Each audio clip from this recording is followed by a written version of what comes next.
De organisatie Vrije Horizon Schiermonnikoog vierde actie in Gosboarings van het bedrijf One Dias op Schiermonnikoog. Dat badde tegelijk met het Duitse eiland Borkum. Op het strand waard een groot protestsymbool schilderen.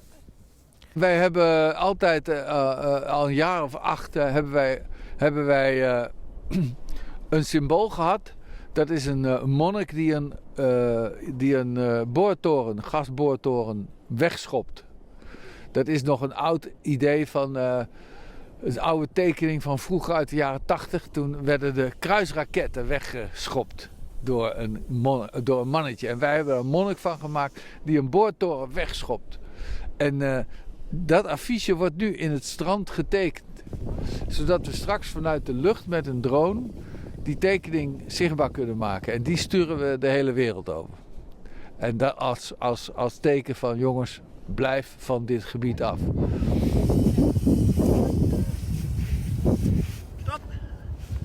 De opkomst is buitengewoon, want vorige week waren er nog maar 6 mensen die zich hadden opgegeven. En nu zijn er ineens bij 20, 25. Meer moet je ook niet hebben, want dan ga je elkaar in de weg lopen. Maar we hebben handjes genoeg.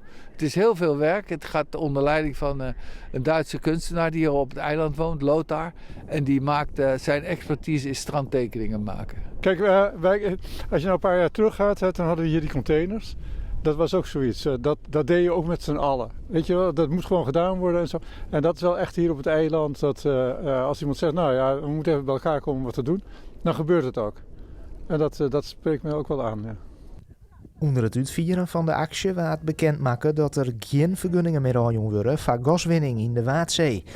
Maar net sinds deze beslissing is het nevens Verheul 4 vertolven op skier. Het is het laatste stukje natuur in Nederland. De rest staat al overal onder druk.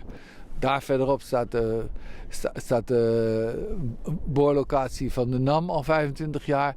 Ter Naert in Friesland, daar willen ze gaan boren. Er is zoutwinning, er is bodemdaling, er is intensieve visserij.